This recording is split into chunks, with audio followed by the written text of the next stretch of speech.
Halo sahabat Cek Faktaid, selamat datang kembali di channel yang selalu menghadirkan informasi terkini, faktual, dan terpercaya seputar sepak bola Indonesia maupun internasional. Di channel ini, kami selalu menghadirkan liputan mendalam mengenai klub, pemain, liga, dan turnamen yang sedang berlangsung, serta analisis yang lengkap agar kalian mendapatkan perspektif yang jelas dan akurat tanpa hoaks atau informasi simpang siur. Pastikan kalian menekan tombol subscribe, aktifkan lonceng notifikasi, dan tetap dukung Cek Faktaid agar selalu bisa menghadirkan konten eksklusif dan informatif bagi para pecinta sepak bola. Pada kesempatan kali ini, kita akan membahas secara lengkap dan mendalam tentang 11 pemain asing yang berpotensi melakukan debut pada pekan kelima Super League 2025/26, serta bagaimana kehadiran mereka dapat memengaruhi jalannya pertandingan, strategi pelatih, dan dinamika klasemen sementara. Pekan kelima Super League menjadi momen yang sangat dinantikan karena sejumlah klub siap memperkenalkan wajah-wajah baru yang selama ini menunggu kesempatan bermain, baik karena baru didatangkan, cedera, ataupun belum terdaftar secara resmi di sistem kompetisi. Super League 2025/26 memasuki pekan kelima mulai Kamis, 11 September tahun 2025. Hingga pekan ini, tercatat ada 11 pemain asing yang belum mendapatkan menit bermain bersama klubnya. Alasan mereka belum tampil bervariasi. Ada yang baru didatangkan di menit akhir bursa transfer, ada yang masih pemulihan cedera, dan ada pula yang belum resmi terdaftar di sistem kompetisi resmi ILI. Menariknya, beberapa klub menyimpan sejumlah pemain asing sebagai amunisi rahasia yang bisa menentukan hasil pertandingan besar, sehingga pekan kelima menjadi momen yang sangat dinantikan oleh publik dan supporter. Mari kita mulai dengan melihat klub-klub yang berpotensi mendebutkan pemain asing mereka pada pekan kelima dan strategi yang kemungkinan diterapkan pelatih. Pertama, Persib Bandung. Persib Bandung menjadi sorotan utama karena menjelang penutupan bursa transfer, klub ini memperkenalkan 4 pemain baru, termasuk 2 pemain diaspora, Tom Hay dan Eliano Reinders, serta 2 pemain asing lain, Federico Barba dan Andrew Young, yang menutup kuota pemain asing Persib menjadi 11 orang. Selain itu, ada kiper Edem Persibek yang juga belum melakukan debut. Dengan kondisi ini, Persib berpotensi menurunkan 3 pemain asing sekaligus pada pekan kelima. Namun, peluang Andrew yang sedikit tertunda karena hingga berita ini diturunkan, ia belum resmi terdaftar di sistem ILI. Keputusan pelatih Bojan Houdek untuk menurunkan amunisi baru ini tentu akan memengaruhi strategi menghadapi Persebaya Surabaya, lawan berat di laga Big Match pekan kelima. Peluang debut Tom Hay dan Eliano Reinders pun menjadi sorotan utama karena kedua pemain ini sebelumnya memperkuat timnas Indonesia di AFIFA Match di September tahun 2025. Kehadiran mereka di Persib diharapkan mampu meningkatkan kualitas lini tengah dan sayap, serta menambah opsi menyerang bagi Bojan Houdek. He dikenal sebagai gelandang serba bisa dengan kemampuan bertahan dan menyerang yang seimbang, sementara Reinders memiliki visi permainan yang baik dan kemampuan umpan terobosan yang akurat. Kehadiran kedua pemain ini diyakini akan menambah dimensi baru bagi taktik Persib, terutama dalam menghadapi pertahanan rapat lawan. Selain itu, Federico Barba, bek tengah asal Italia, akan menjadi tumpuan lini belakang Persib. Pengalamannya di Eropa membuatnya memiliki kualitas duel udara dan positioning yang baik yang diharapkan bisa meningkatkan stabilitas pertahanan MAM Bandung. Edem Persibek, sebagai kiper baru, meskipun belum debut, memberikan opsi tambahan bagi Bojan Houdek untuk rotasi di bawah mistar, terutama menghadapi jadwal padat dan laga-laga penting. Kedua, PSM Makassar. PSM Makassar mendatangkan Gladson Paisao di menit-menit akhir bursa transfer. Seharusnya, pekan keempat menjadi momen debut bagi pemain asal Brasil ini, namun laga tersebut tertunda. Pekan kelima menjadi peluang pertama Gladson untuk tampil, kemungkinan besar saat menghadapi Persita Tangerang. Kehadiran Gladson di lini pertahanan memberikan PSM opsi tambahan dalam menghadapi serangan cepat lawan.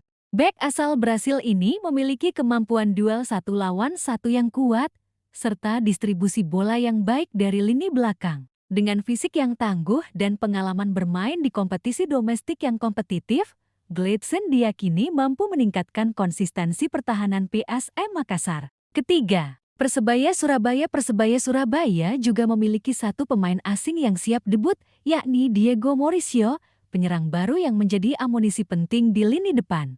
Pelatih Persebaya, Eduardo Perez, menyebut bahwa kondisi Mauricio semakin membaik setiap hari dan kemungkinan akan tampil saat big match melawan Persib Bandung. Diego Mauricio dikenal memiliki finishing yang mumpuni dan kecepatan dalam menyerang ruang sempit. Kehadirannya diharapkan bisa menambah ketajaman lini depan Persebaya, terutama menghadapi pertahanan rapat yang biasanya diterapkan Persib. Kehadiran Diego juga memberi opsi baru bagi pelatih untuk variasi serangan, baik melalui penetrasi langsung, umpan terobosan, maupun eksekusi bola mati. Keempat, Persis Solo. Persis Solo resmi mendatangkan bek Matteo Kocijan yang sebelumnya memperkuat Persib Bandung pada 4 September tahun 2025.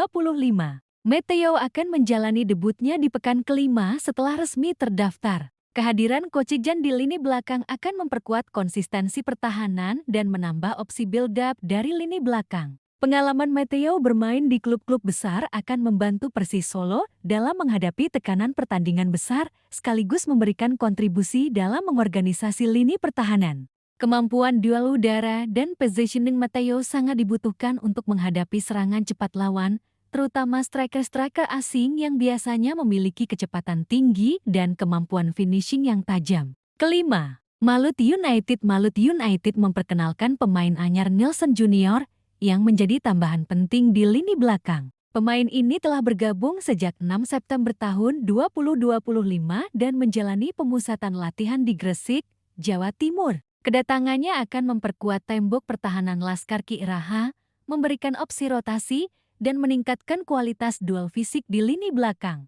Nilson Junior diharapkan mampu memberikan kestabilan dan pengalaman bertahan bagi tim, serta membantu pelatih Henry Susilo dalam menyusun strategi pertahanan menghadapi lawan yang agresif. Kehadirannya juga memberi alternatif taktik, misalnya dalam formasi 3 back atau 4 back, tergantung lawan yang dihadapi. Keenam, PSIM Yogyakarta mendatangkan pemain muda berbakat Dani Warmerdam, jebolan Ajax Junior. Kehadirannya menjadi sorotan karena masih sangat muda dan memiliki kualitas teknik tinggi, berbeda dengan pemain asing di klub lain yang umumnya berusia di atas 25 tahun.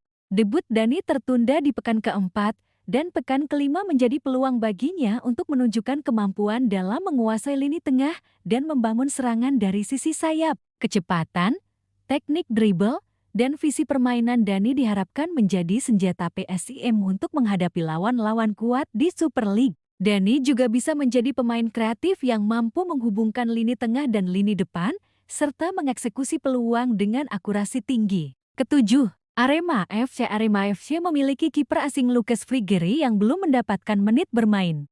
Dalam beberapa laga, Adi Satrio menjadi pilihan utama karena jumlah saves terbanyak dan konsistensi penampilan. Lucas sebelumnya sempat tampil di Piala Presiden 2025.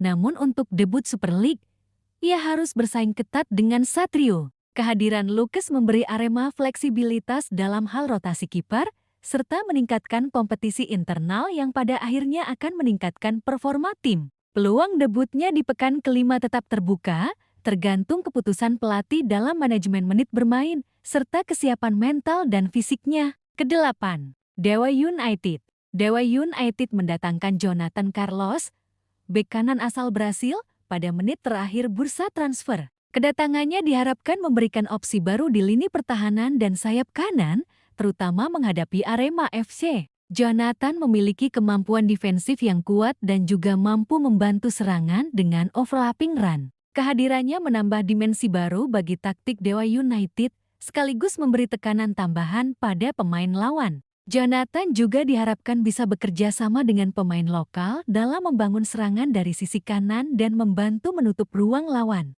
Kesembilan, Persik Kediri menutup bursa transfer pemain asing melalui William Slugo. Pemain ini baru 3 hari bergabung saat pekan kelima, sehingga potensi debutnya masih tergantung kondisi fisik dan kesiapan adaptasinya. Pelatih Ong Kim Sui menyebut akan menilai kesiapan William sebelum memutuskan untuk menurunkannya di laga tersebut.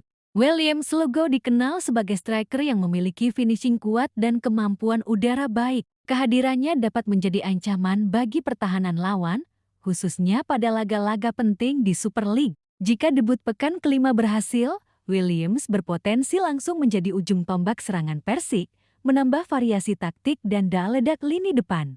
Sahabat Cekak Tate, dengan adanya 11 pemain asing yang berpotensi debut pada pekan kelima, Super League 2025/26 diprediksi akan lebih menarik, intens, dan penuh kejutan. Kehadiran para pemain baru ini tidak hanya menambah kualitas teknis tim, tetapi juga membuka peluang strategi baru dari pelatih masing-masing klub. Beberapa klub seperti Persib Bandung dan Persebaya Surabaya bahkan akan menampilkan pemain asing untuk pertama kalinya di laga Big Match, sehingga perhatian publik pasti tertuju pada laga ini.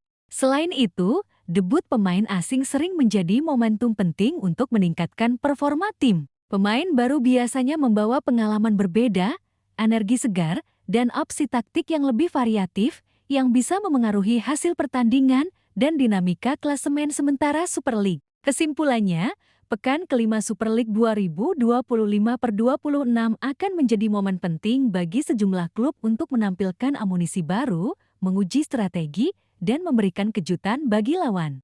Pemain asing seperti Tom Haig, Eliano Reinders, Diego Mauricio, Gladson Paisao, Matteo Koscielny, Nielsen Junior, Dani Warmerdam, Lucas Frigeri, Jonathan Carlos, dan Williams Lugo memiliki peluang besar untuk debut dan memberi dampak signifikan bagi performa timnya.